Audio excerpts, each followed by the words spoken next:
Bien, buenos días a todos. Bienvenidos a esta sesión que tenemos online por motivos evidentes y que es la cuarta edición del Día de la Verdad. Como sabéis ya todos, la ONU en el año 2010 declaró el 24 de marzo Día Internacional del Derecho a la Verdad. Y entonces, pues aprovechando esa circunstancia, pues desde hace ya 4 años, esta es la cuarta edición, pues celebramos una jornada de reflexión, de discusión en torno a algún tema relacionado con la verdad y con el derecho a la verdad.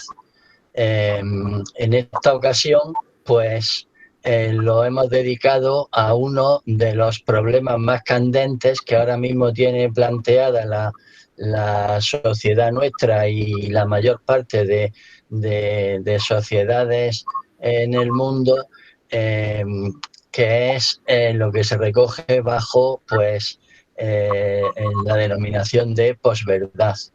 Ahí se incluyen toda una cantidad grande de problemáticas muy diferentes que afectan a todos los miembros de la sociedad porque está ligado a todos los flujos y desarrollos de la comunicación en la que todos estamos implicados y afecta también a las diversas disciplinas del saber porque tiene tanto raíces como consecuencias e influencias en cada una de ellas.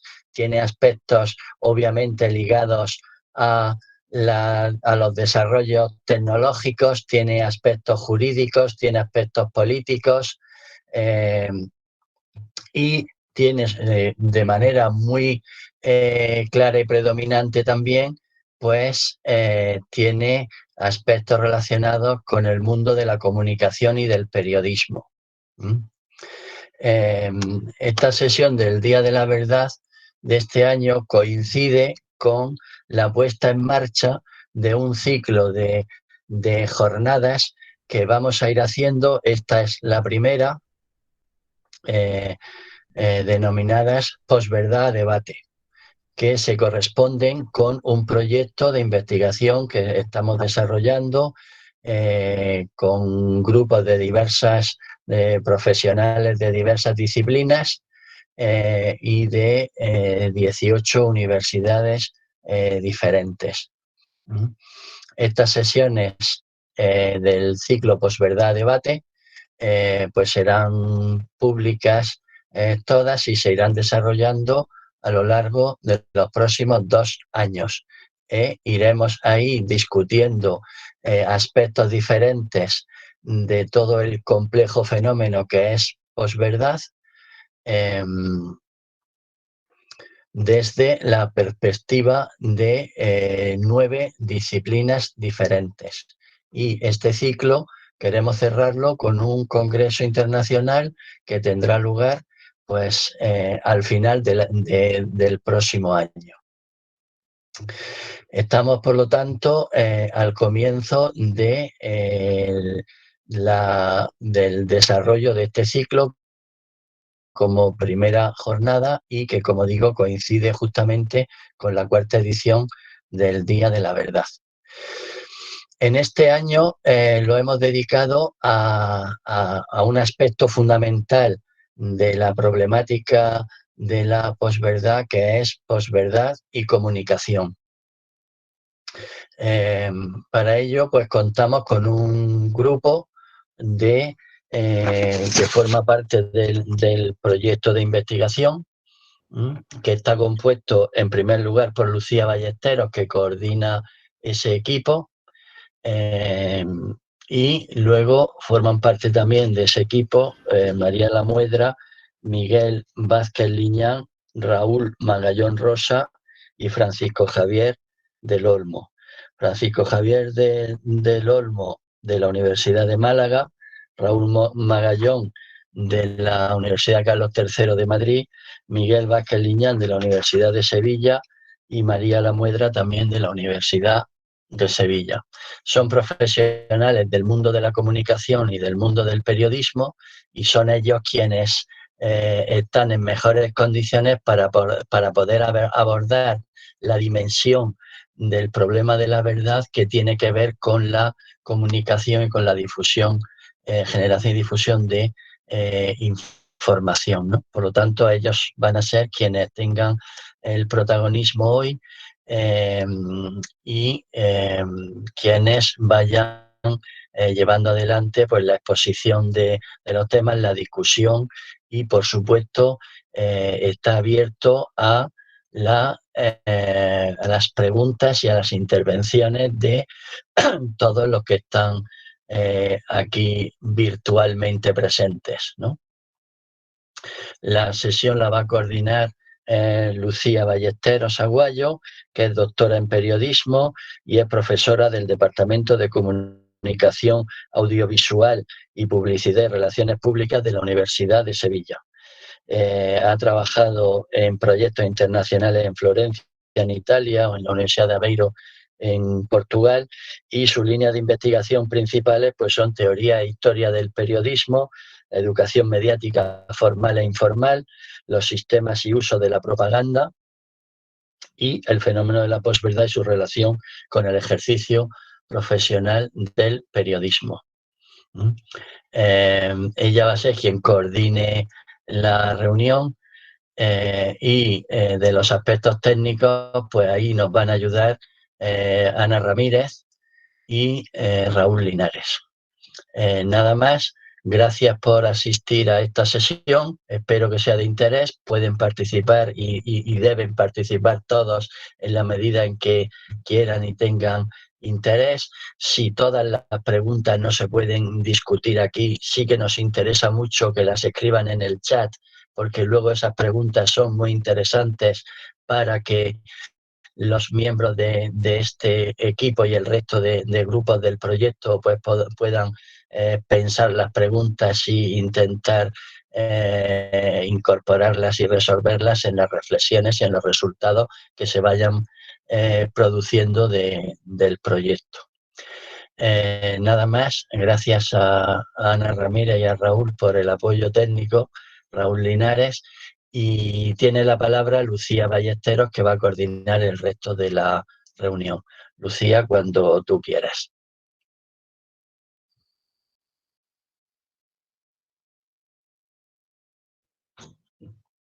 Decía, muchas gracias, Juan Antonio, profesor de la Universidad de Granada y coordinador y proyecto de este proyecto de la Universidad de Granada. Gracias a los colegas profesionales de comunicación de los medios que nos acompañan hoy. Gracias también a todo el alumnado de las diferentes facultades de comunicación que han querido también participar e intervenir en este acto, que hoy celebramos el Día de la Verdad, ¿no? El Día de la Verdad, tan importante en unas circunstancias y en una situación como la que tenemos actualmente, ¿no?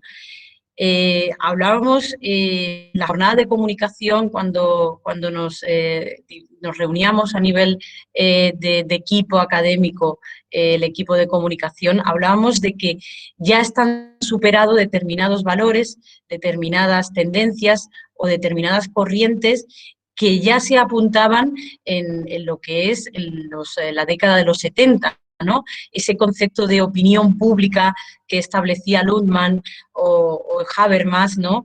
Esa sociedad del espectáculo que establecían filósofos como Debord, o los clásicos roles de emisor o receptor que vaticinaban ya en el siglo pasado Jacobson u otros teóricos, ¿no? En el equipo de comunicación estamos trabajando precisamente para delimitar cuál es la actualización de todos estos conceptos. Y, bueno, como saben, ha comentado el profesor Juan Antonio Nicolás, es un proyecto que está liderado por la Universidad de Granada y que lo que pretende, pues, en primer lugar, hacer un diagnóstico, ¿no?, de la situación. ¿Cuál es el problema realmente de la posverdad? ¿Es un problema que nos incumben a nosotros como como profesionales de la comunicación únicamente o tienen más aristas, ¿no? Es un problema que surge realmente con la aparición de nuevos soportes como pueden ser las redes sociales, o es una cuestión mucho más profunda a nivel epistemológico o a nivel de crisis de los niveles o de los grados democráticos de las sociedades contemporáneas. Esto es precisamente lo que pretendemos, establecer soluciones que sean factibles desde el punto de vista del ámbito de la comunicación y, por supuesto, desde el rigor académico y la investigación científica. Bueno, aquí lo que vamos a hacer es discutir, ya invito desde el primer momento, invitamos a todos los compañeros y, digamos, profesionales, alumnado que nos acompañan hoy a intervenir de forma directa en este foro. Queremos delimitar de alguna manera o hacer alguna aproximación que sea lo más utilitaria posible entre conceptos que nos preocupan desde el punto de vista no solamente español, sino el Eurobarómetro de octubre de 2019 ya nos advertía que el 86% de los españoles consideran que las noticias que aparecen en redes sociales son un desafío para la democracia. Concretamente, el 73% de los españoles desconfiaban de la información que obtenían a través de las redes sociales. Bueno, pues es una cuestión, por lo tanto, que vemos que no solamente es una problemática a nivel nacional, ¿no?, sino que se ha convertido en una problemática que efectivamente afecta a todo lo que es la ciudadanía europea y a nivel mundial, ¿no? Bueno, pues aquí vamos a intentar delimitar qué entendemos por posverdad, qué diferencia hay entre posverdad, fake news, desinformación, bulos, mentira, propaganda, todo este tipo de conceptos que muchas veces incluso nosotros, los profesionales de la comunicación, utilizamos en los medios y no sabemos exactamente qué delimitación tiene a nivel conceptual, ¿no? ¿Qué entendemos por bulos? ¿Qué entendemos por fake news? ¿Es propaganda de toda la vida o es una mentira a voces, ¿no? Todo este tipo de cuestiones son las que queremos que hoy formen parte del debate, ¿no? Luego también otra cuestión importante es quién podemos identificar como responsable de esta situación actual de crisis, ¿no?, de posverdad. ¿Realmente son los políticos? ¿Somos los profesionales de la comunicación los que tenemos la mayor responsabilidad en la propagación de discursos posverdaderos? ¿Son los docentes o los educadores los que tienen ese grado de responsabilidad mayor? ¿O es la ciudadanía que tiene que adoptar un rol activo en la búsqueda de la información veraz y de forma crítica? Bueno, pues es precisamente a todas estas incógnitas o alguna de ellas las que pretendemos dar respuesta hoy aquí en este foro. Y bueno, como ha comentado el profesor Juan Antonio, nuestro equipo está formado por personas que son referentes en los estudios sobre propaganda, sobre desinformación, sobre la intervención de los componentes visuales e icónicos en el discurso posverdadero. Y bueno, yo sin más lo que creo que lo más interesante es que demos voz a estos compañeros. En primer lugar, voy a presentar a Miguel Vázquez, que es profesor titular del Departamento de Periodismo de la Universidad de Sevilla. Es doctor en Ciencias de la Información por la Universidad Complutense de Madrid. Miguel se ha especializado en los estudios de teoría e historia de la propaganda y en los últimos años trabaja sobre las relaciones entre la memoria histórica y la comunicación, en especial en lo referente a los usos políticos del pasado.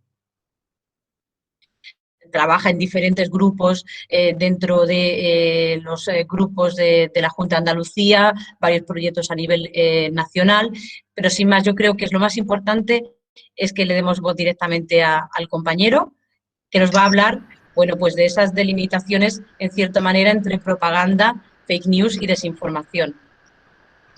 Adelante, Miguel. Hola, buenas tardes y muchas gracias por la invitación a participar y también gracias a todos los que se han conectado. Bueno, yo voy a intentar hacer una reflexión muy breve porque no tenemos mucho tiempo. O sea, es una reflexión siempre incompleta y, desde luego, si estoy en este proyecto es también para que me ayuden entre todos también a completar esa reflexión que voy a hacer ahora, ¿verdad? Yo creo que la conversación sobre la posverdad difícilmente puede eludir las referencias a la distorsión de la realidad, a la manipulación o la mentira como formas de influir en la opinión pública.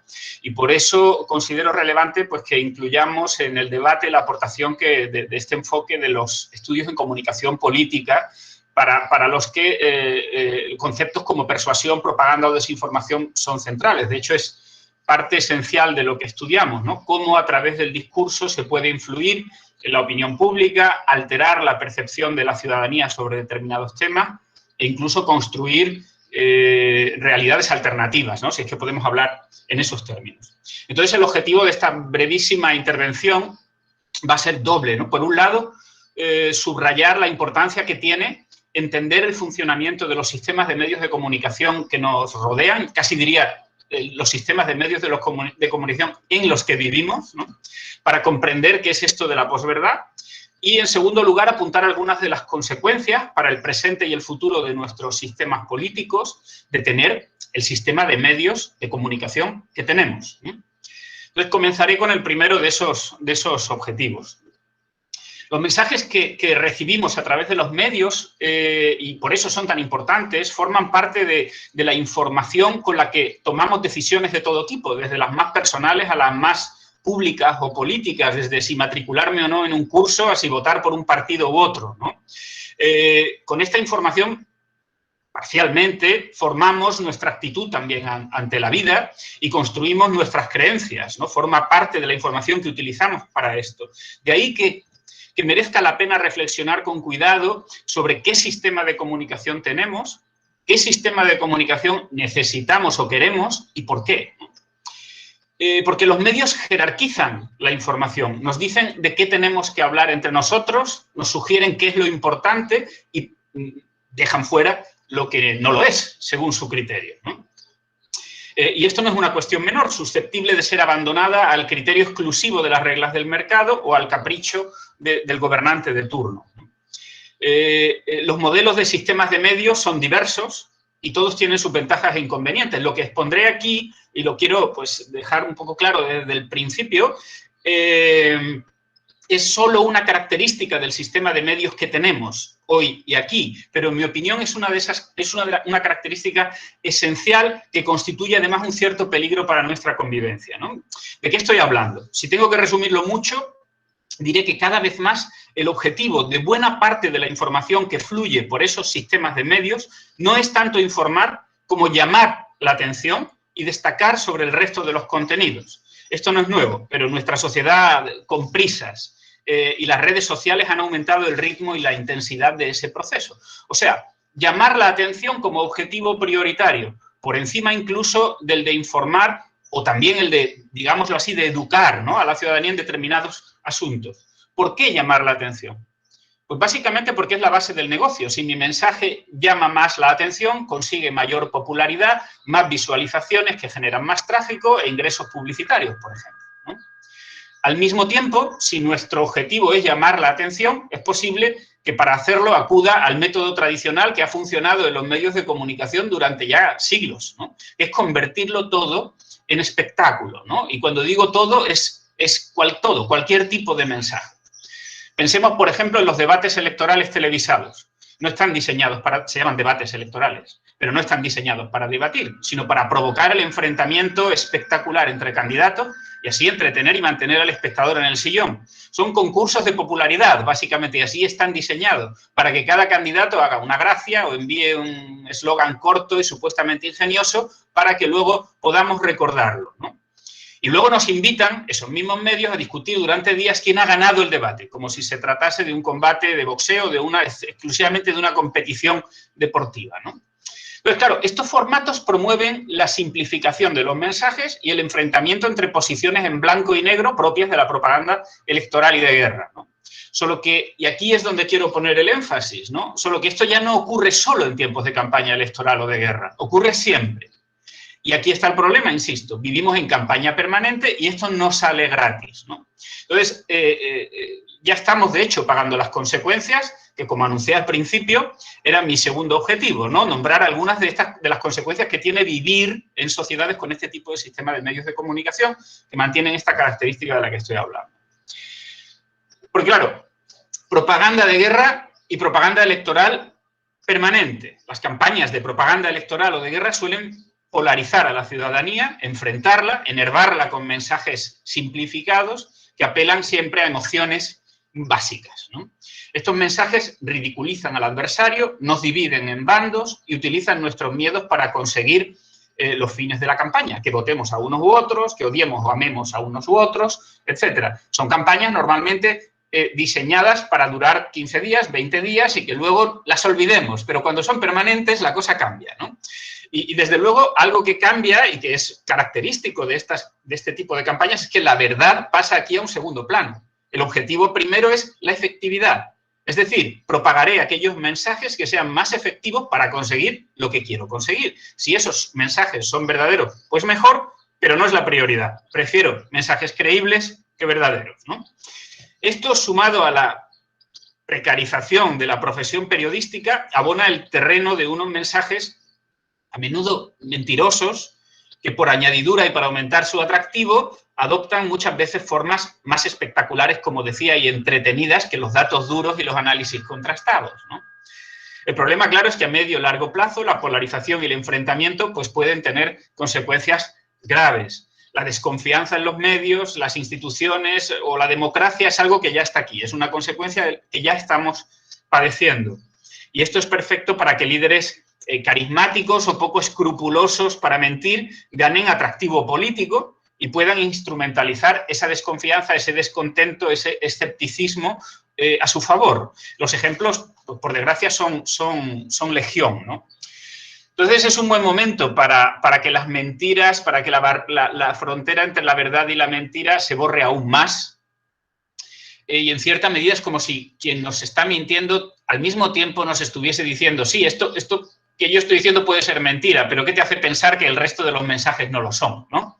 En la sociedad de la posverdad, que es también del malestar, del miedo, de la desafección política, parecería que las certidumbres fueran cosas totalmente del pasado y estuviésemos caminando permanentemente sobre arenas movedizas, ¿no? Así las cosas resulta difícil imaginar un mejor escenario para que florezca la desinformación. Y ya para concluir, simplemente subrayaré algo, ¿no? Diré que no es igual, que no da igual el sistema de medios que tengamos, como no da igual el sistema educativo que tengamos o no da igual el sistema sanitario que tengamos, ¿no? Entonces, igual que reivindicamos la necesidad de una educación de calidad, exijamos también un sistema de medios de comunicación de calidad y sentémonos, sin prisa pero sin pausa, a decidir qué sistema de medios queremos y qué es eso de un sistema de medios de calidad. No es un tema menor y creo que nos va mucho en ello. Así que muchas gracias. Muchas gracias, Miguel. Yo creo que hemos abierto ya una brecha de un debate interesantísimo. Si les parece, como vamos a intervenir todos los compañeros del equipo de comunicación, al final, muy brevemente, al final tenemos tiempo suficiente para abrir hora al debate.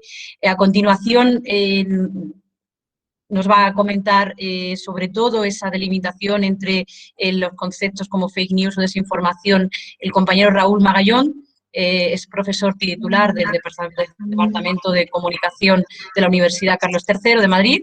Es licenciado Raúl en Periodismo y doctor en Convención Europea por la Universidad Complutense de Madrid. Y bueno, su línea de investigación se centra sobre todo en la relación entre esa desinformación y fact-checking. Adelante, Raúl. Hola, buenos días. Bien, quería compartir un poco la para la charla de política. Ganas. La presentación. Bien, muchas gracias por la presentación. Como decía, bueno, yo quería básicamente marcar una serie de ideas y por qué es importante definir conceptos, ¿no? Decía Albert Camus que nombrar mal las cosas contribuye a que el mundo vaya mal, ¿no? Es cierto que ya hemos visto una evolución, sobre todo a partir del año 2016, de las elecciones principalmente en Estados Unidos y del Brexit, en torno a esta problemática. Recordamos que primero fue posverdad como el término acuñado como término del año por el Oxford Dictionary, luego empezamos a hablar de fake news y luego empezamos a hablar de desinformación, ¿no? Bueno, antes de nada decir que voy a empezar por el concepto de fake news o mal llamadas noticias falsas. No es un concepto nuevo, de hecho hay una ley de 1849, una ley francesa, que ya, bueno, hablaba un poco de combatir aquellas noticias falsas que se intentaban publicar con el objetivo de alterar la paz social, ¿no? En los años 20 también McKernan, que era editor de Associated Press, bueno, habló de todos los actores interesados en precisamente que no se conociera la verdad y habló del concepto de fake news, ¿no? Bueno, el término posverdad, aunque habrá compañeros que profundicen un poquito más en ello, se empieza a desarrollar en los años 90, ¿vale? Sobre todo a partir de la Primera Guerra del Golfo, y bueno, será Case en el año 2004 con un libro donde habla sobre la posverdad, donde empiece en cierta manera, enmarcar el concepto en la esfera pública, ¿no? Bueno, antes de nada me gustaría partir de dos ideas que en cierta manera son las que van a hilvanar mi intervención. Una es bastante sencilla, tiene que ver con el papel de las redes sociales y los sistemas de mensajería, y es, bueno, en caso de duda no compartas. Comprueba, verifica, pregunta, ¿no? Una de las características que de la última década, sobre todo en todo lo que tenía que ver con sistemas sociales y redes sociales y sistemas de mensajería, es que, bueno, había un mensaje que prevalecía, que era el de comparte, comparte, comparte, y si tienes algún problema, comparte, ¿no? Y en el acto de compartir, que en principio es un acto siempre positivo, bueno, pues hemos visto que sobre todo con cuestiones, y lo hemos visto a partir de la pandemia, con cuestiones relacionadas con la información, con determinado tipo de información, bueno, pues es importante que en caso de duda no compartamos, ¿no? Y en este sentido, otra idea que creo que es fundamental para empezar, ¿no? Que nuestros amigos, familiares y conocidos sean fuentes de confianza no significa que sean fuentes fiables. Y esto también es importante que lo entendamos, ¿no? Porque parece que porque un mensaje, una información nos llega de nuestro entorno, pues parece que bajamos, por así decirlo, nuestro sistema de alerta, nuestro sistema de alarmas frente a los medios de comunicación tradicionales, etcétera, ¿no? Y es importante que partamos de estos dos principios. Bien, lo que dice la literatura académica es que debemos evitar todo lo posible el término fake news. Y hay varias razones, ¿no? Claire Wardell, que es directora de una de las organizaciones más importantes a nivel mundial sobre la lucha contra la desinformación, hablaba de varias ideas que creo que son importantes. La primera de ellas es porque es un término que está siendo utilizado principalmente por los actores políticos en todo el mundo para intentar desacreditar voces críticas, periodistas, disidentes, etcétera, ¿no? Para que nos hagamos una idea, Donald Trump en el año 2018 llegó a utilizar en Twitter el término fake news hasta 210 veces, ¿no? Por otra parte, bueno, el concepto desinformación, que es el que prevalece desde el punto de vista de los estudios académicos en este momento, hace referencia a un proceso muchísimo más complejo donde intervienen distintos actores y distintas problemáticas. En este sentido, First Draft, como decía, que es quizá la organización más importante a nivel mundial en la lucha contra la desinformación, habla de 7 tipos de mala información o desinformación, ¿no? Por una parte está la sátira o la parodia, que todos conocemos, que no pretende causar daño, aunque posiblemente pueda engañar, el contenido engañoso, el contenido impostor, cuando en ocasiones se suplantan fuentes genuinas, el contenido fabricado, predominantemente falso, diseñado para engañar y perjudicar, falsas conexiones, cuando los titulares, imágenes o leyendas no confirman el contenido. Bueno, aquí muchas veces el clickbait es importante. El contexto falso, cuando el contenido genuino se difunde con una información de contexto falsa, ¿vale? Hemos visto con muchas informaciones que parece que en realidad hacen referencia a España, están teniendo en otros muchos países, o simplemente el contenido manipulado cuando se utilizan informaciones o imágenes para engañar y manipular, ¿no? En este sentido, bueno, en la terminología anglosajona se habla en torno al concepto de desinformación de 3 ideas: la misinformation, ¿vale? Ahí hablamos de información erránea, que no hay una intencionalidad en principio. La disinformation, que habla de contextos falsos, de contenidos impostados, contenidos manipulados, fabricados. Y por otra parte estaría la malinformation, que podríamos hablar de filtraciones, acoso, discurso del odio, etc. Bueno, en español esta terminología, esta distinción entre misinformation, disinformation y malinformation, se puede traducir como desinformación, propaganda o información errónea. Bueno, otro de los elementos es, bueno, ¿quiénes son los actores interesados en los procesos de desinformación? Y como vemos también en este trabajo de Tucker, son distintos autores muy variados los que, en cierta manera, pueden ser definidos en algún momento como agentes de la desinformación. Por una parte estamos y tenemos en cuenta a los actores políticos, por otra parte tenemos a los trolls, ¿vale? Las granjas de trolls, que podemos hablar más adelante, los sitios, bueno, de desinformación que tienen un objetivo claramente económico o político, ya sea ganar dinero o ya sea ir en contra de un candidato o partido político. Estamos hablando a nivel global, no estamos hablando de España en este caso. Están los teóricos de la conspiración, que sobre todo con las vacunas y con la pandemia hemos visto cómo emergían principalmente. En ocasiones están los medios de comunicación, cuando no cumplen su función de servicio público ni de perro guardián.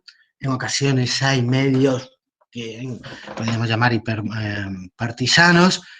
En ocasiones también están las injerencias externas, etc. Entonces es importante tener en cuenta que hay distintos actores y que dependiendo de los distintos actores hablaremos de un tipo de desinformación u otra, ¿no? Por eso digo que bajo el paraguas semántico del concepto de desinformación encontramos la difusión de contenidos falsos en redes sociales y plataformas, la publicidad segmentada, que podemos hablar de ellos, son los anuncios políticos, principalmente en Facebook, aunque cada vez son más frecuentes en otro tipo de plataformas. Utilización de plataformas para operaciones de influencia e injerencia extranjera. En el caso de Rusia siempre sale a la luz y estamos viendo cómo países como China también están empezando a utilizar este tipo de estrategias a nivel global. Amplificación de discursos del odio y propagandísticos a través de trolls y bots, o contenidos de clickbait que buscan optimizar, bueno, pues ya lo sabemos, las visitas en redes sociales. Bueno, para acabar mi intervención me gustaría plantear algunas problemáticas, algunas cuestiones relacionadas con la cobertura mediática y la desinformación. A principios de, más o menos sobre esta época de la pandemia, First Draft sacó una serie de recomendaciones para informar correctamente sobre la COVID-19. Por una parte hablaba de evitar un lenguaje sensacionalista que pueda aumentar el miedo, emplear imágenes de archivos que alimenten estereotipos, evitar especular sobre posibles peores escenarios, sugerir a los lectores acciones concretas específicas que pudieran hacer, dirigir a los lectores hacia fuentes oficiales de información, hablar con más de un experto, recordar, y esto es importante, que no todos los rumores merecen la cobertura, y si se cubre un rumor, destacar los hechos ciertos en titulares y tweets. Esta idea es importante, luego acabaréis sobre ella. Simplificar la información complicada, evitar un lenguaje despectivo, y otra que creo que era fundamental, averiguar qué preguntas estaba haciendo la ciudadanía, la audiencia, y responderlas, ¿no? Otro de los aprendizajes es, bueno, qué criterios siguen los fact-checkers, los verificadores a la hora de bueno, establecer sus procesos de verificación. Y principalmente hay dos criterios.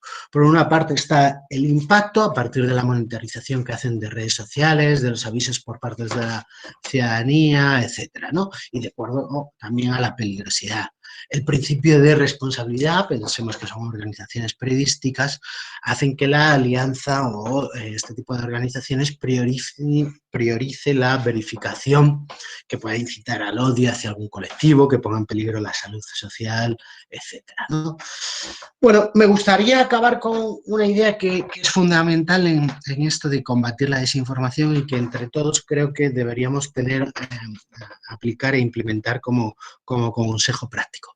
George Lakoff hablará del sándwich de la verdad, ¿no? Y esto es un error que hemos caído no solo medios de comunicación, sino que en general hemos caído la ciudadanía y la sociedad civil y distintos actores implicados. El sándwich de la verdad es una idea muy simple, y es que, en los titulares, en los tweets, etcétera, nunca debemos comenzar con la afirmación falsa, ¿vale? Los partidos políticos, los actores políticos principalmente, ya tienen sus propios canales de difusión de sus mensajes y no es necesario que los periodistas, que los medios de comunicación, ni que la ciudadanía replique, amplifique esos mensajes, ¿no? Entonces, lo que tenemos que hacer, dice Lakoff, es empezar por los hechos, ¿vale? Empezar por la verdad. En segundo lugar, dice Lakoff, desmentir la mentira sin repetirla. Y esta idea también es importante, ¿no? Y por último, para concluir mi intervención, Lakoff hablará de volver o finalizar enunciando la verdad que habíamos incluido al principio. Bueno, estos consejos o estas ideas creo que son importantes para entender un poco el debate que planteábamos en torno a la posverdad y a los medios de comunicación y cómo la comunicación y el problema de la posverdad, de la desinformación, es un problema que no solo afecta a los medios de comunicación, sino que, como estamos viendo, y nuestro proyecto en cierta manera pretende ejercer ese diálogo, es una problemática que afecta evidentemente a muchas disciplinas y que necesita no solo de establecer un código común en cuanto a una serie de términos, sino también establecer esos puentes de diálogo para poder avanzar en la lucha contra la desinformación. Muchas gracias. Gracias, Raúl. Lo que sí pediría, por favor, que nos ajustásemos un poquito al tiempo, más que todo porque se pudiera, digamos, amplificar ese tiempo de debate que va a ser interesantísimo. Bueno, vemos que se están poniendo encima de la mesa cuestiones, bueno, pues que no son baladí, ¿no? Cuando hablamos de desinformación vemos que hay muchas aristas, ¿no? Que no es un concepto, digamos, homogéneo, ¿no? Sino que puede haber hasta 10, 20 formas de que se materialice esa desinformación. También Miguel Vázquez nos ha traído a colación cómo ese sistema de medios muchas veces determina, ¿no?, la calidad de la propia información. Bueno, pues voy a dar paso al siguiente compañero del ámbito de comunicación, que es el profesor Francisco Javier Ruiz del Olmo, de la Universidad de Málaga. Francisco Javier es profesor titular del Departamento de Comunicación Audiovisual de la Universidad de Málaga, ha investigado los modelos comunicativos de los medios audiovisuales y las formas de representación audiovisual contemporáneos, y así también como los usos técnicos y sociales de esta tecnología, ¿no? También una segunda línea de investigación que trabaja Francisco Javier es aquella que está relacionada con la comunicación y los nuevos medios. Bueno, pues adelante, Javier. Bueno, buenas tardes. Gracias, Lucía. Gracias, Juan Antonio.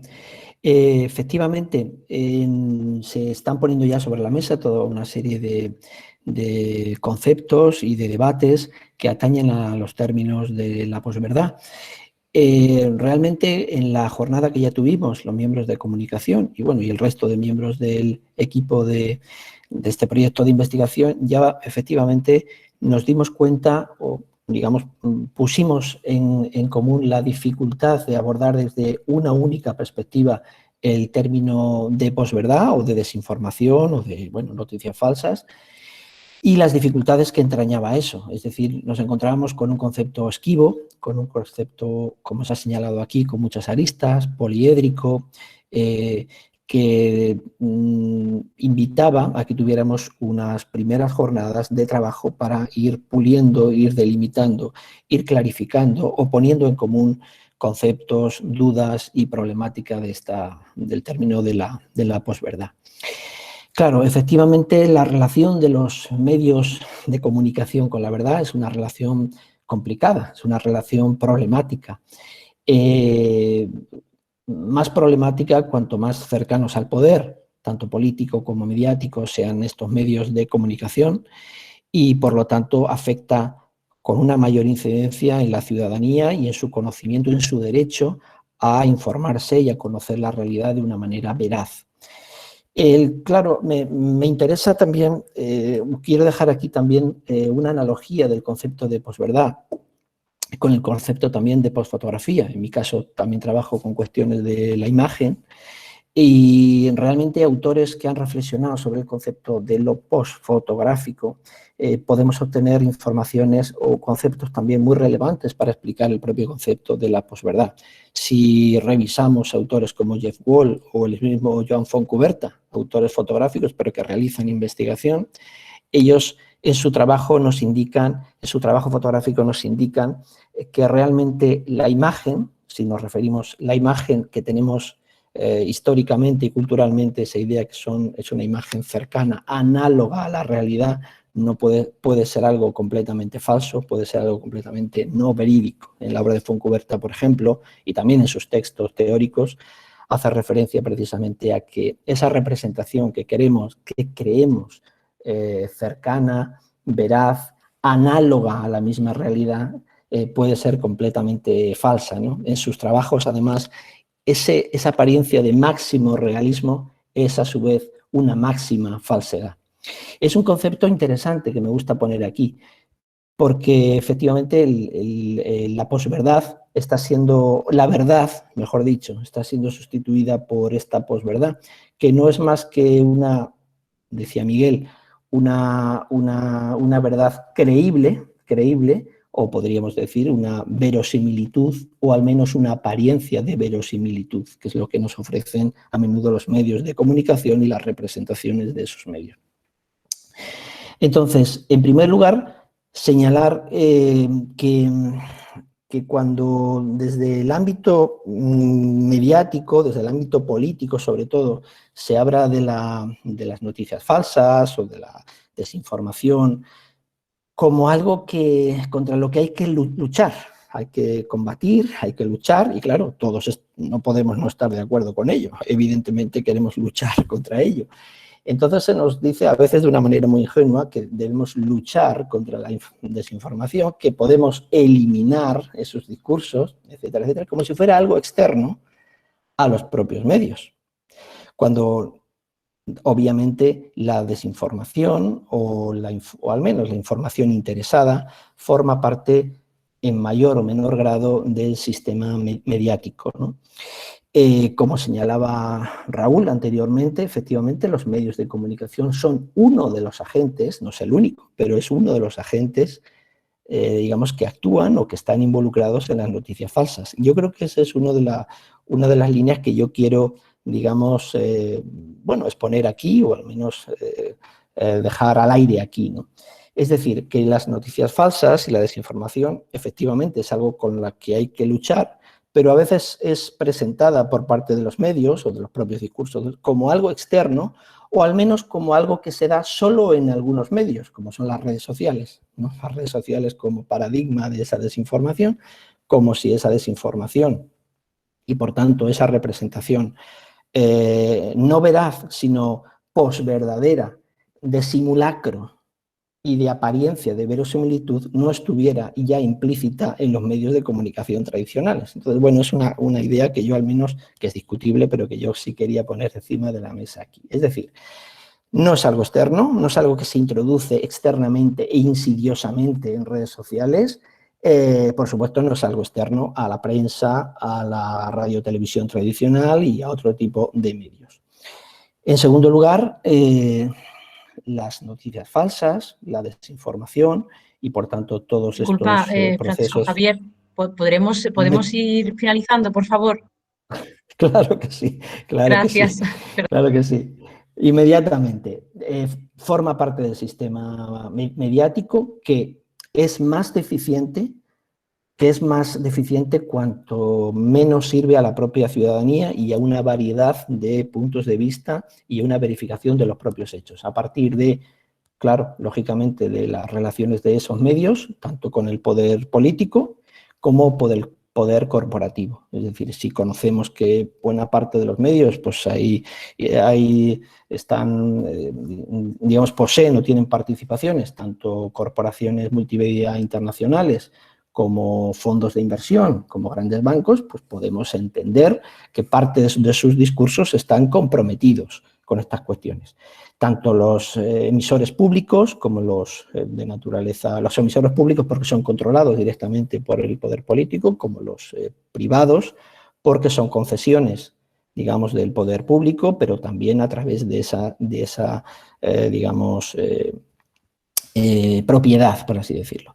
Por tanto, nos encontramos como que el sistema mediático es un sistema que, digamos, tiene unas enormes deficiencias y me añado que debemos repensar esas cuestiones.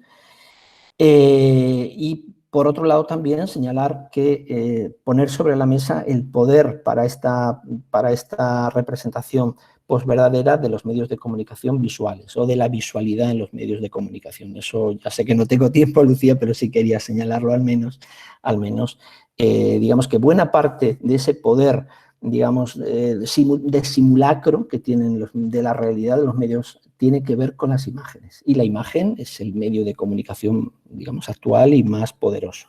Naturalmente, desde el ámbito de la comunicación, sabemos, hay numerosísimos estudios, como por ejemplo la fotografía de prensa. Naturalmente, la fotografía, aunque tiene esa doble vertiente de cercanía, de analogía a la realidad, pero por otro lado ese poder interpretativo y polisémico.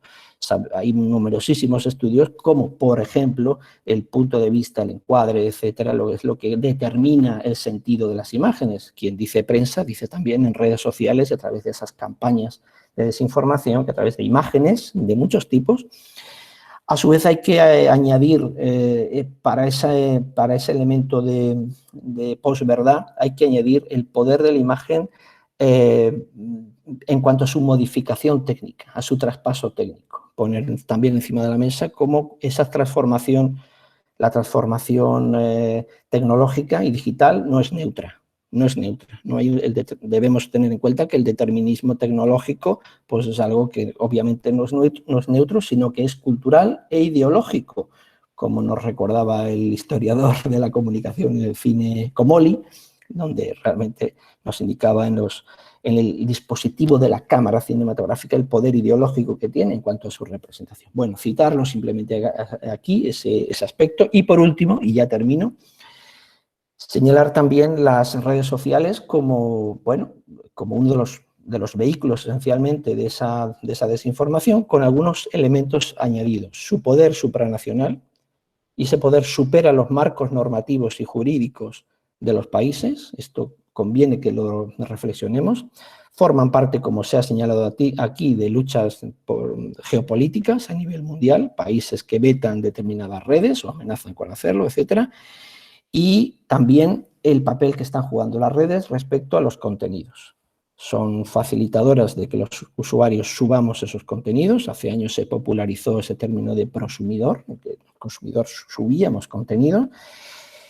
A su vez, lo que subíamos era el conocimiento de nosotros mismos, como sabemos bien, y a partir de ahí la relación de esas redes con los gobiernos ha ido cambiando. En la actualidad, como sabemos, hay una cercanía máxima hacia grandes gobiernos y corporaciones de esas Big Tech, a través de una cierta limpieza respecto a las campañas de falseamiento. Las propias redes tienen sistemas de eliminación de cuentas a través de una serie de palabras, términos o imágenes, por los que determinadas cuentas son eliminadas.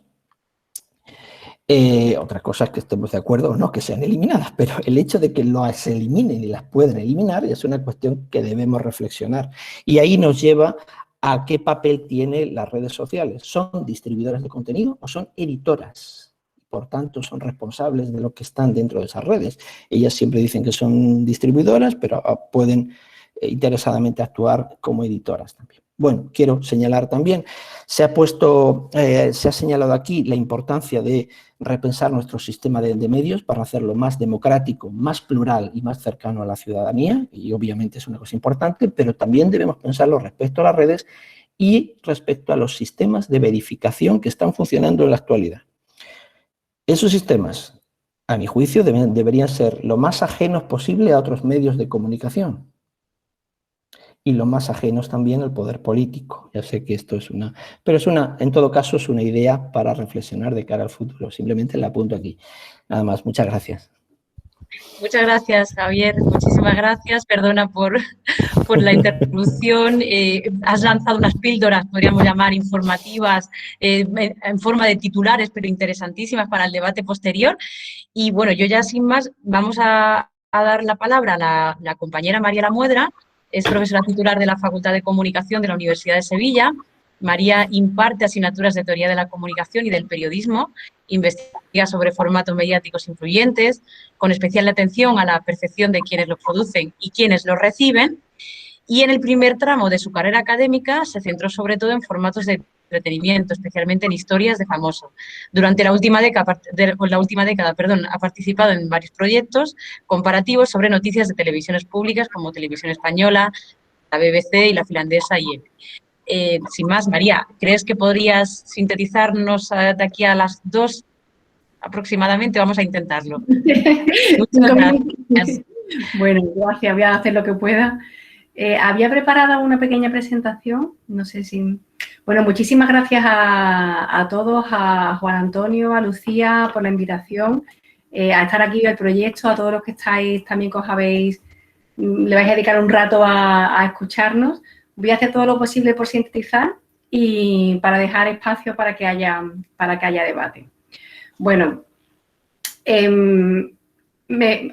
muchas cosas que me gustaría decir, pero voy a centrarme en algo que me parece que es muy importante, que es hasta qué punto nuestro sistema de medios garantiza que haya una circulación y una producción de la verdad. Es en eso lo que me gustaría basarme. Y no sé si esperar o si, como vamos mal de tiempo. Bueno. Podemos presentar, María, sin problema. Sí, sí, estupendo.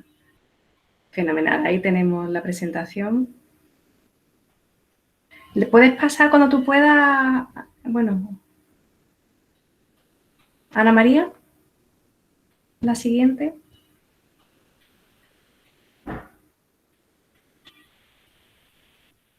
Bueno, partía la exposición con una cita de Daniel, siempre me equivoco con el apellido, Itinerary, me parece, a ver, lo voy a leer, Itinerarity, que trata sobre la democracia y dice que la democracia tiene que hacer dos cosas que a veces son un poquito complejas o que a veces no van por el mismo camino, lo parece, ¿no?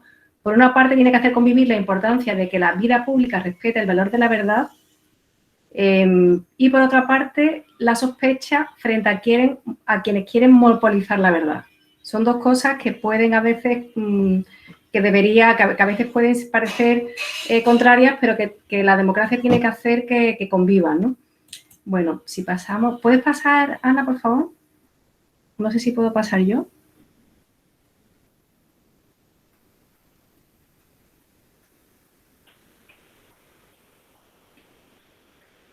Ay. Bueno, la segunda, estupendo.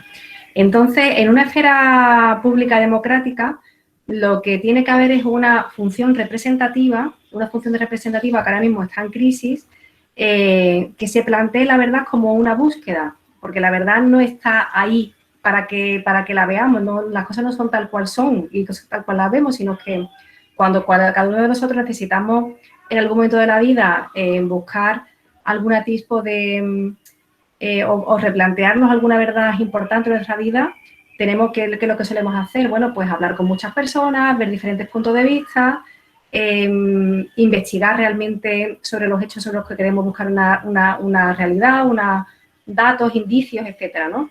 Y al final de todo ese puzzle, pues surge una verdad. con lo cual requiere primero una búsqueda y, en segundo lugar, requiere una pluralidad.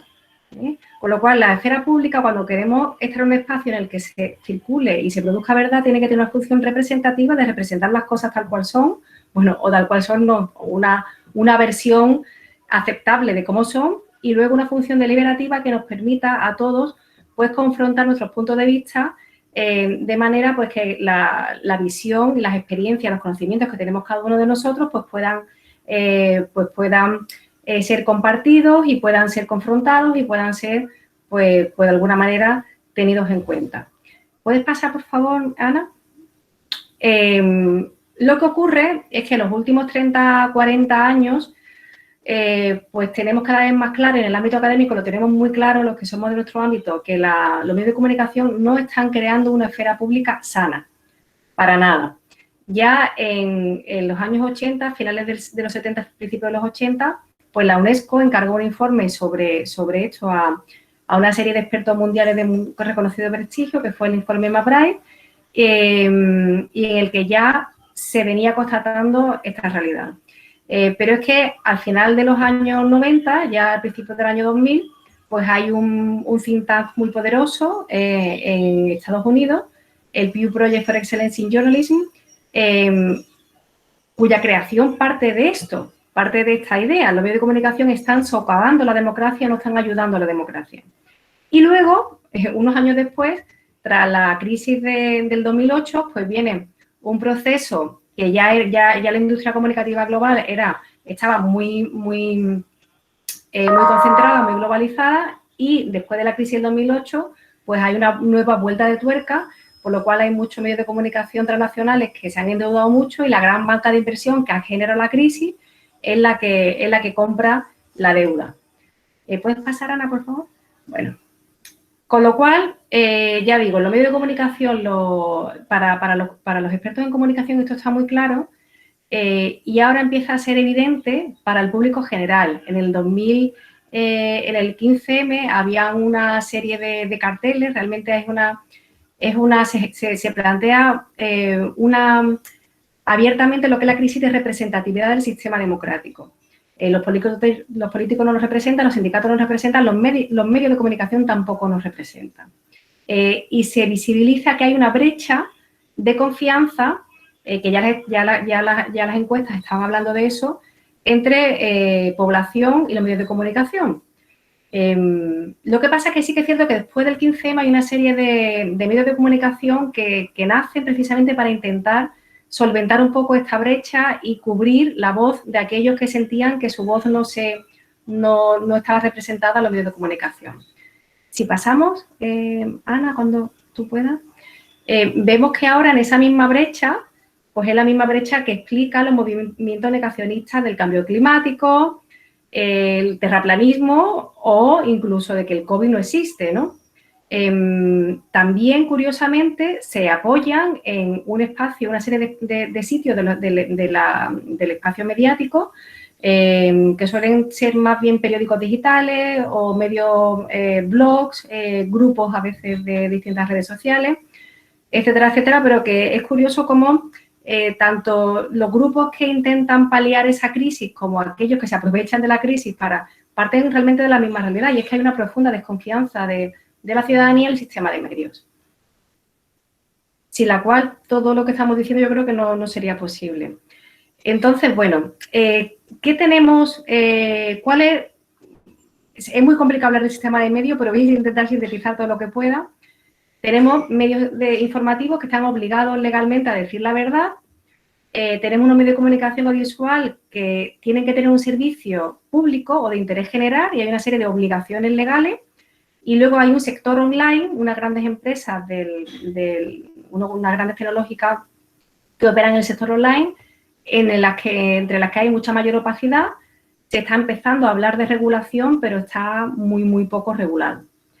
Y si pasamos, pues vemos cuál es el marco legal español. Los españoles tenemos derecho a esto que decíamos de una información veraz. Está en el artículo 21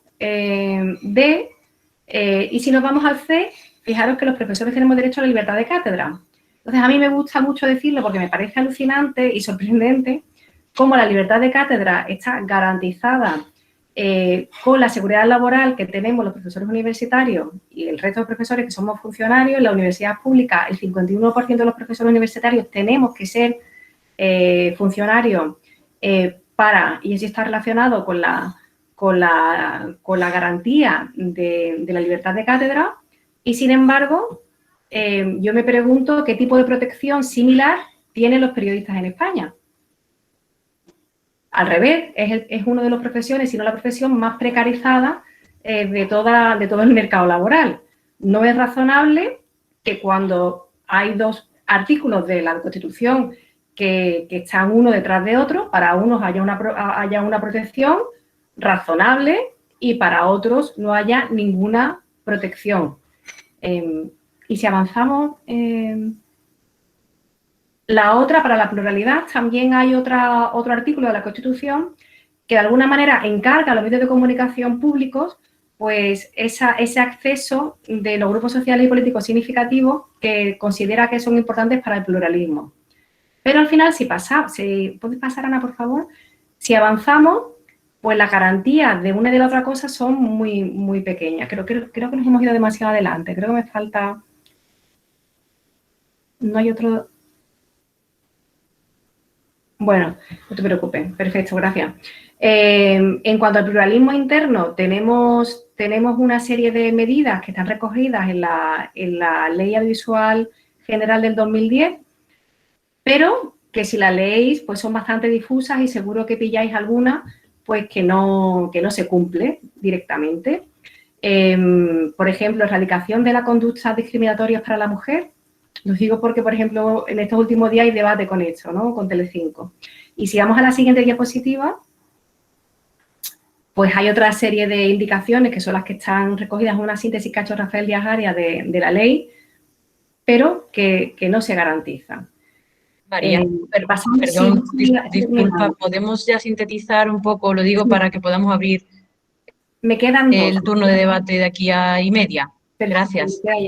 Con lo cual, al final, lo que tenemos es una falta de garantía total, primero porque en la profesión periodística no está regulada, no solamente tenemos esta precariedad de la que hablábamos antes, sino que ni siquiera tenemos un colegio profesional con capacidad de poder sancionar. No podemos, si hay periodistas que mienten sistemáticamente y a los que se les condena, no podemos sancionarlos, no podemos hacer nada porque no hay un colegio profesional. Los foros de periodistas han intentado en repetidas ocasiones que se legisle, que se regule, pero no ha sido posible, hay una resistencia enorme en el sistema político a hacer eso. Y tampoco hay Consejo de Prensa Nacional como en otros países. En el ámbito de los medios de comunicación audiovisuales, en la mayor parte de los países europeos hay consejos nacionales audiovisuales independientes, en España no lo hay, con lo cual esa legislación está ahí, pero si no se cumple hay que ir a los tribunales, no hay ningún agente que esté regulando. Y hay un sector online pues que parece que se está empezando a pensar en la regulación, pero que nada, con lo cual no hay un sistema que garantice realmente. Entonces, ya la última reflexión final es que la desinformación de la que estamos hablando es un síntoma de una brecha en un sistema social de búsqueda y distribución de la verdad periodística. Y, bueno, no sé si esta es la mejor metáfora de la brecha, pero en muchos sentidos sí, porque fijaros que establece dos espacios, una polarización, puedes estar en un lado o en otro, pero si te acercas demasiado te caes por la brecha. Y también desde la brecha hacia arriba surgen monstruos, ¿no? Surgen elementos como las conspiraciones que estamos viendo, que son realmente peligrosísimas. Y muchas gracias a todos y lo dejamos aquí y dejamos un poquito de espacio a las personas que quieran intervenir. Gracias. Muchas gracias, María. Fíjense que efectivamente, ¿no? Qué interesante todas las cuestiones que están saliendo a colación. Bueno, sin más, cualquier persona, compañero de profesión, compañeros de los medios, alumnado, colegas de docentes, pueden intervenir de manera directa en el debate y gustosamente pues intentaremos resolver las cuestiones. Sí, por favor, levanten la mano en el caso de que quieran intervenir para poder llevar algún orden. Evaristo Méndez. Lo que sí les pediría, por favor, mucha brevedad, ¿vale? Para que podamos todos participar.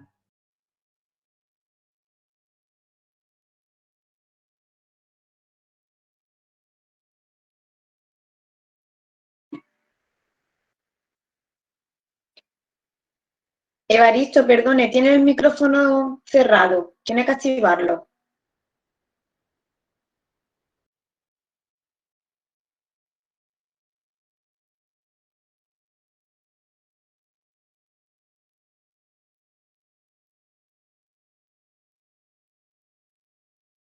Mientras Evaristo activa el micrófono, ¿alguien más desea tomar la palabra?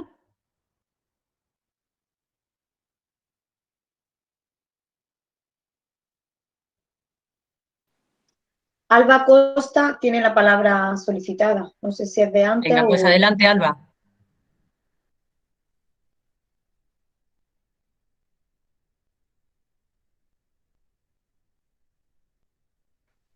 Nada. Pasamos el turno a José Ramón Orranga. Hola, ¿qué tal? Buenas tardes. Bueno, yo muy brevemente quiero pues, lanzar una pequeña provocación. Yo soy yo estoy ahorita desde la Ciudad de México. Yo estoy haciendo un estudio sobre la posverdad, pero yo como la inadecuación de la posverdad para analizar problemas en los que la incertidumbre es inherente, como por ejemplo el problema del cambio climático o el problema, por ejemplo, de los movimientos antivacunas. Y a mí me parece que este concepto de posverdad puede ser inadecuado. ¿En qué sentido? En primer lugar, pues nosotros hablamos ahorita de posverdad, como la posverdad ataca a la democracia, por ejemplo, pero, por ejemplo, pues si nosotros vamos a fenómenos similares, nosotros vemos que Platón atacaba la democracia justamente por el mismo tipo de cuestiones, ¿no?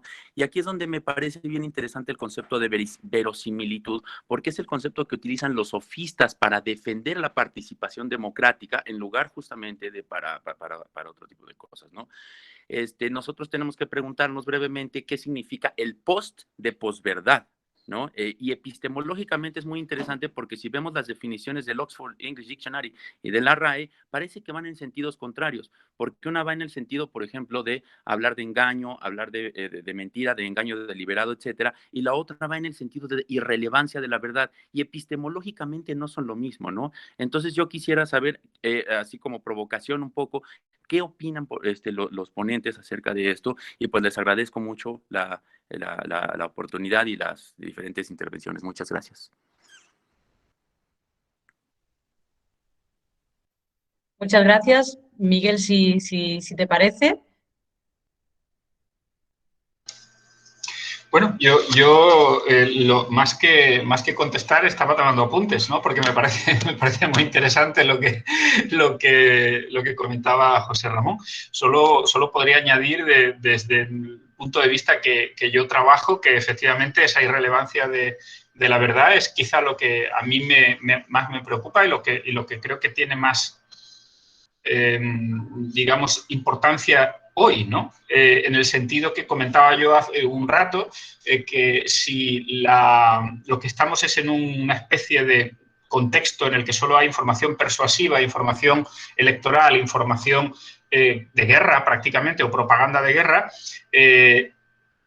la información que recibimos hace irrelevante esa verdad, en el sentido de que lo importante es el objetivo para el que la efectividad del mensaje para el objetivo que yo tengo.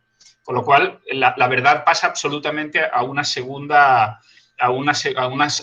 plano, y yo subrayaba uno de los conceptos que sí creo que podría sustituir a la verdad en las prioridades de esa información, que es el de la credibilidad. Es decir, si es creíble, o al menos he conseguido, incluso esto yo mismo lo estoy diciendo y lo dudo, ¿no? O sea, la credibilidad es simplemente uno de esos elementos, ¿no?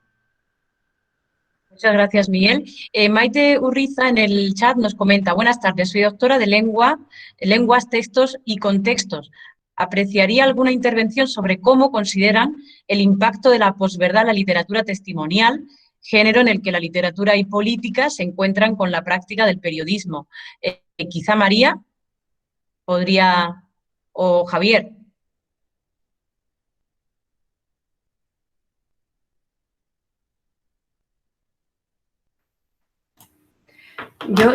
Disculpa, estaba todavía pensando en la pregunta anterior, que me interesa también mucho, porque hay un autor y un libro que me parece muy interesante y muy relevante para esto, que ha escrito un libro que se llama Postdemocracia, que es Colin Crouch.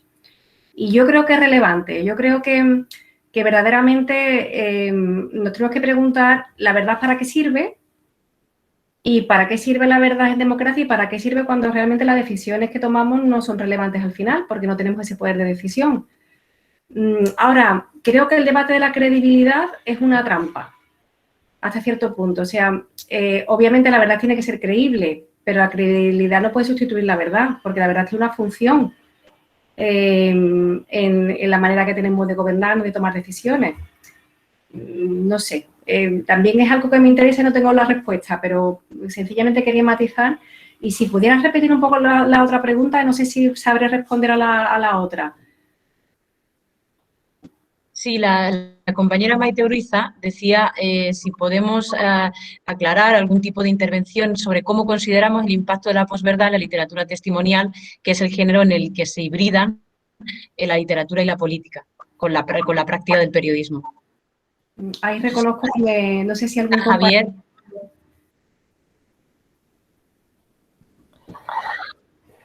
No podría responderle en este caso, no lo sé, no podría responderle. Bueno, pues una pregunta al aire, porque no tenemos tampoco respuestas para todo, pero es muy interesante. Le agradecemos a Maite su pregunta. José Ramón quería también alguna información con respecto al proyecto, si acaso se pone en contacto con Juan Antonio Nicolás, que es el IP del proyecto.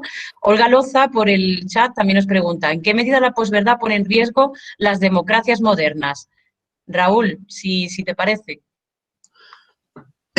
Bueno, esa es la pregunta que estamos intentando plantear en este momento. Lo que estamos viendo, y es evidente, es que en escenarios polarizados y donde hay una tendencia creciente a ver cómo la decisión de voto se retrasa hasta el último momento, ¿no?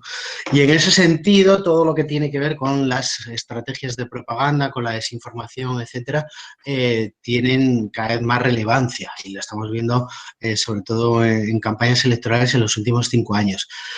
Por lo tanto, tenemos un problema en cuanto a la adaptación de una legislación que no estaba pensada para contextos digitales a un escenario como el actual donde ni siquiera podemos hablar de jornada de reflexión porque evidentemente los partidos políticos, la propaganda sigue funcionando hasta el último momento, ¿no? ¿Ya me escucha? Sí, Evaristo. Sí. Gracias, Raúl. Venga, Evaristo, adelante. Bueno, buenas tardes. Gracias por la invitación a este importante seminario. Yo soy sociólogo, ¿no? Y he escuchado vuestras intervenciones muy interesantes, ¿verdad? Hemos estudiado nosotros la sociología desde el siglo XVIII, ¿verdad? De la sobredeterminación de la economía sobre el ser. Hubo muchos estudios que concluye pues en la Escuela de Frankfurt, ¿verdad? Sobre el hombre unidimensional. Pero ustedes han avanzado hacia el estudio de la determinación cultural. Entiendo que todo lo que han expuesto es una sobredeterminación cultural sobre el individuo. Ahora, yo pregunto, y por supuesto está la determinación política, en el sentido pues de cómo la política domina al individuo. Entonces yo pregunto, en este momento podemos estar entonces ante la desaparición del individuo en la sociedad. ¿Tiene un respiro el individuo ante tantas determinaciones? Y otra pregunta, ¿han estudiado ustedes si en el individuo común hay una competencia o una capacidad para discernir entre la verdad y la verdad, o entre la verdad y la desinformación? Pues les dejo esa pregunta para reflexionar. Muchas gracias. Será a Raúl. Bueno, adelante. Gracias. Intervengo yo, si te parece, Lucía. Pues tanto en las jornadas que hemos celebrado ya, y yo creo que es interesante también que lo volvamos a exponer aquí, una de las cuestiones que señalábamos era, o sea, cuál era el papel que podría tener, porque hemos hablado de quizá cambios necesarios a un nivel legislativo, normativo, de la propiedad de los medios, etcétera, etcétera. Pero una de las cuestiones que señalábamos era la importancia, desde el punto de vista de los receptores, de esos, digamos, de ese simulacro a menudo de los medios de comunicación, o de esos fenómenos de posverdad, la importancia de la alfabetización mediática. Apuntamos que ese era un aspecto esencial, es decir, que el receptor siempre se pregunte, ¿quién me dice esto? ¿Qué me dice? ¿Dónde me lo dice? Y que progresivamente que sea el propio receptor, sobre todo en las sociedades democráticas, el que a través de la educación y a través de la, digamos, incluso de la educación dentro de los propios medios públicos, sea capaz de discernir, se pueda aumentar el espíritu crítico, pues para dos cuestiones, para hacerse unas preguntas sobre quién me está diciendo qué nivel de verdad tiene esto, y un segundo punto de vista es qué dicen otros medios sobre ello y por qué, básicamente. Lo apuntamos y creo que es bueno también que lo señalemos aquí. Muchas gracias, Javier. Bueno, hay algunas cuestiones que están saliendo interesantes en el chat. Por ejemplo, María Antonia Páez comenta, ¿por qué se le ha dado más importancia a la posverdad a partir del año 2016 y lo que ha ocurrido en Estados Unidos si ya se conocía anteriormente? Quizá Miguel podría decir algo al respecto. Yo creo que Raúl lo ha mencionado en su intervención. Quizá quiera contestar él, ¿no? Bien, sí, básicamente 2016 es un año clave porque hay distintos procesos electorales, hay un referéndum en Colombia, pero sobre todo está el Brexit y están las elecciones en Estados Unidos, donde se ve la capacidad que tiene la tecnología para intervenir en las campañas electorales, ¿no? Y evidentemente hay otro elemento fundamental que no podemos dejar de obviar, que es la aparición de Donald Trump en la escena mediática, que en cierta forma se configura en una especie de imán en torno a toda su persona y en a su figura y a sus acciones. Raúl, gracias. Mira, aprovecho porque hay otra consulta en el chat que comenta Jesús Barrera. Dice, ya que se ha tratado el tema de la fake news, si sería posible la erradicación de estas noticias falsas sin que la libertad de expresión se vea afectada y, por tanto, no afecte a una democracia como la nuestra, que ya es bastante regulera, ¿no? Ya traigo a colación de paso el tema de la comisión esta de la lucha contra la desinformación, ¿no? Que se aprobó en España en noviembre de 2020, que generó tantísimo debate en torno a si realmente consideraba una cierta, digamos, freno a la libertad de prensa o la libertad de expresión. No sé qué opinas, Raúl.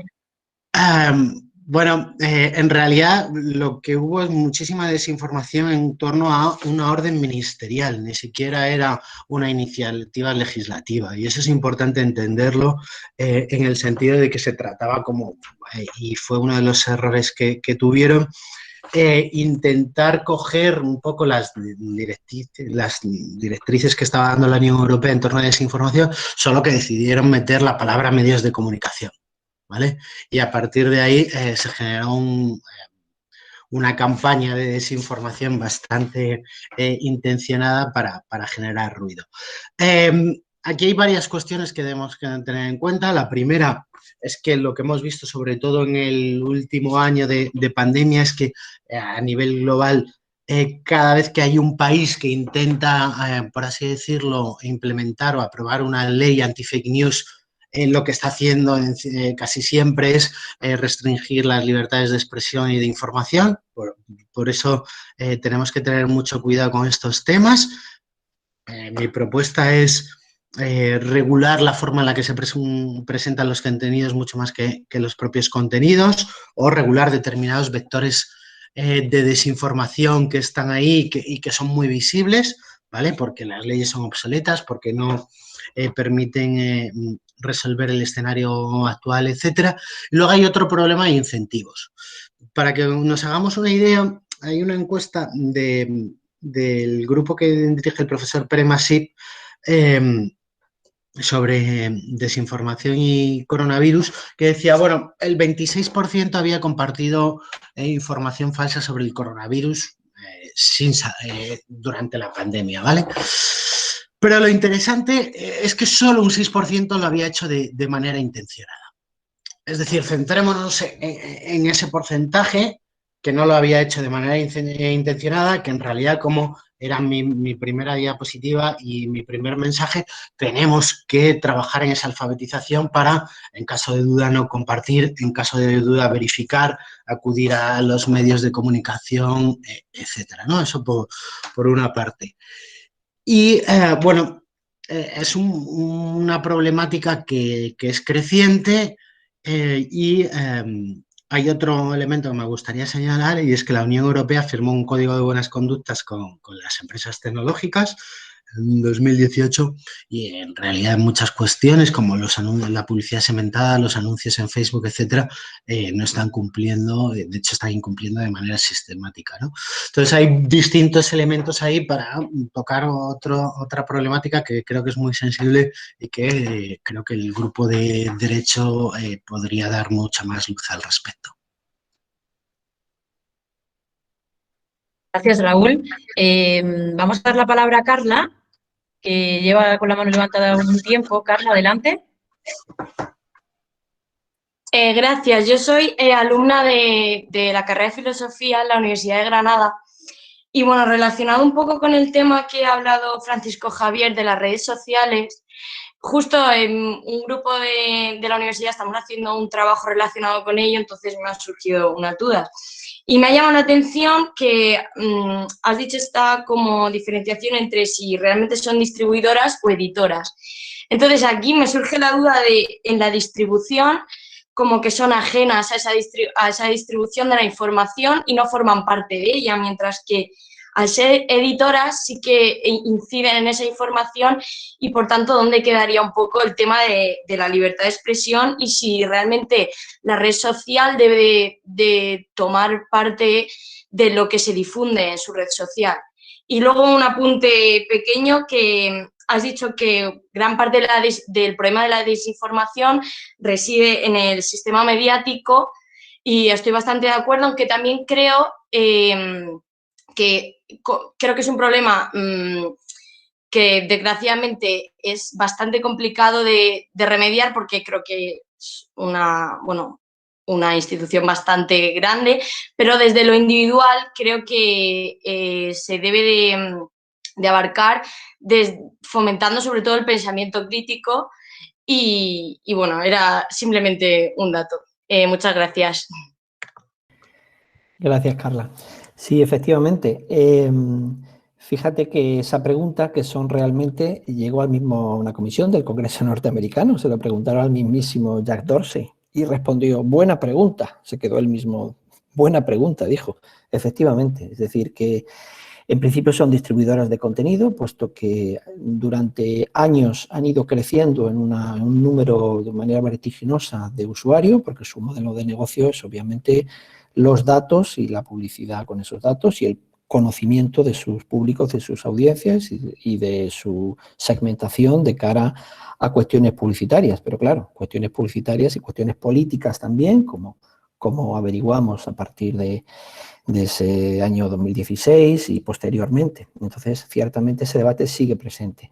Están actuando cada vez más como editoras, pero claro, digamos, por detrás, por así decirlo. Digamos, tienen intereses geopolíticos y corporativos muy grandes, como sabéis, y naturalmente también, por ejemplo, en el caso del COVID, es interesante que han colaborado muy activamente en el hecho de erradicar todo tipo de noticias falsas y yo mismo participé en un estudio donde analizamos los portales de entrada de buena parte de estas grandes tecnológicas y vimos cómo, digamos, realmente jerarquizaban la información a fuentes oficiales, fuentes médicas, fuentes institucionales. Al ser grandes corporaciones, pues siempre tenemos que tener cierta duda si lo hacen de manera desinteresada o tiene que ver o tiene que ver también con que los gobiernos miren para otro lado y no lleguen a normativizar o llevar al engranaje jurídico su funcionamiento real, ¿no? Paralelamente, pues sí, digamos, de una manera activa están colaborando en eliminar, digamos, mucho contenido de esas redes sociales, de las que podemos estar muy de acuerdo, naturalmente mensajes de odio, mensajes discriminatorios de todo tipo, pero claro, es una cuestión muy peligrosa, porque ahí entramos también en el, digamos, en que pueden, y de hecho a veces lo hacen, delimitar el discurso libre, porque una cuestión respecto a la verdad o la posverdad es si un hecho puede ser comprobado, el periodista tiene en principio la obligación de contrastar fuentes y mostrar los hechos verídicos, y claro, hay hechos que pueden ser calificados como falsos, pero las opiniones pueden ser calificadas como falsas y eliminadas. Eso nos llevaría a un camino bastante... Hay cuestiones que son absolutamente antidemocráticas y estamos de acuerdo que son discursos que obviamente no tienen cabida en nuestra sociedad, pero es una fina línea que se puedan también banear, si me permites, otro tipo de discursos. Gracias, Carla. Muchas gracias, Javier. Es verdad que ya también entra a colación, ¿no?, las propias rutinas, ¿no?, de los medios de comunicación en la generación de esos contenidos. Bueno, no sé si nos queda tiempo para hacer una última pregunta, Juan Antonio, porque creo que hay alguna persona que lleva tiempo con la mano levantada. Sí, podemos hacer alguna más.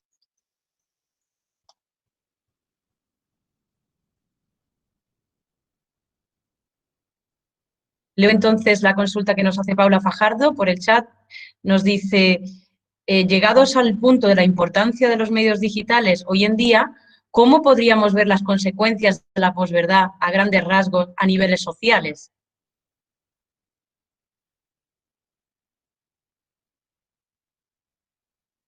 María, por ejemplo.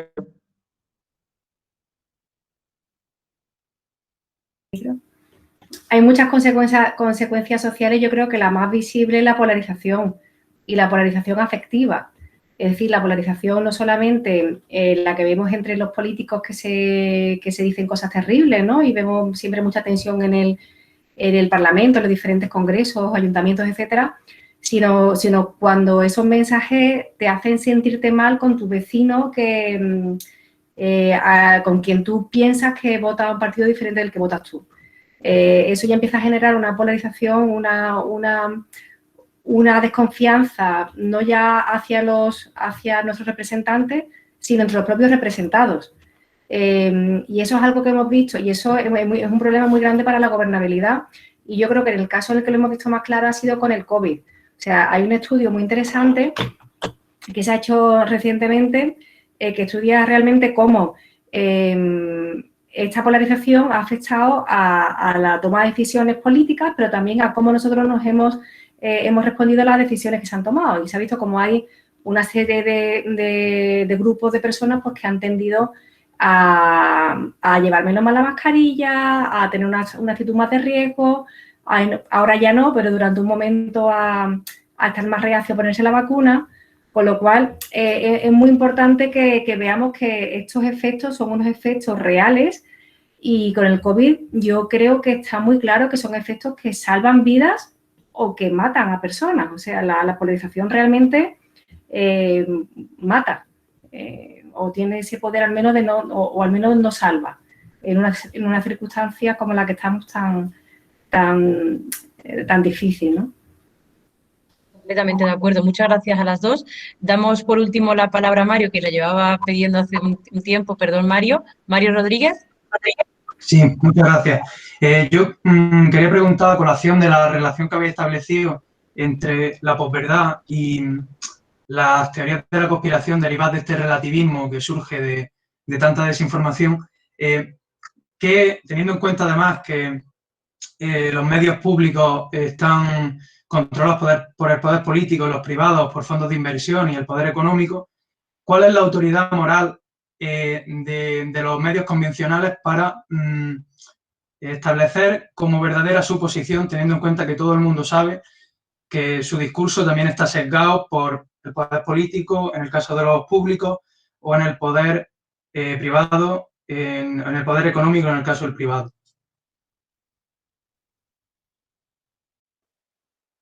Muchas gracias, Mario. Yo creo que quizá Miguel, ¿no? Bueno, pues sí, quizás la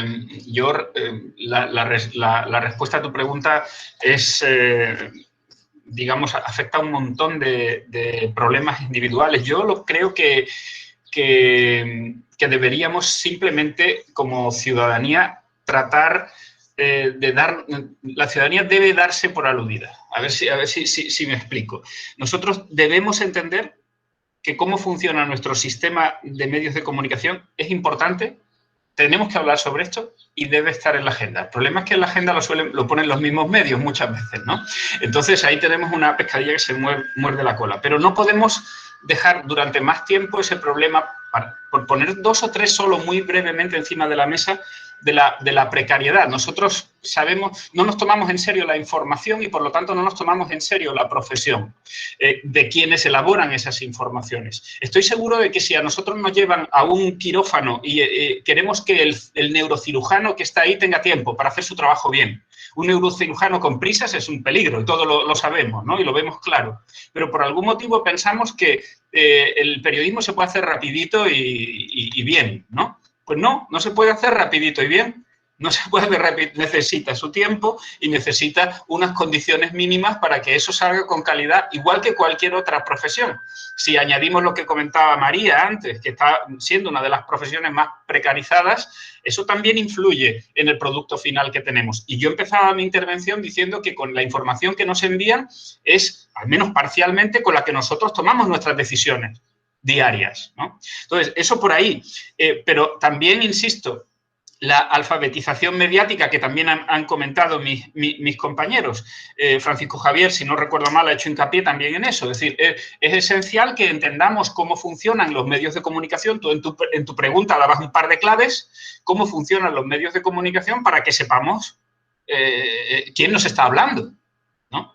Entonces, esto es una cosa que sí podemos empezar a hacer nosotros mismos y que debemos exigir, igual que comentaba hace un momento, igual que exigimos un mejor sistema sanitario, un mejor sistema educativo, necesitamos un mejor sistema informativo que esté, y permítanme la analogía, más sano.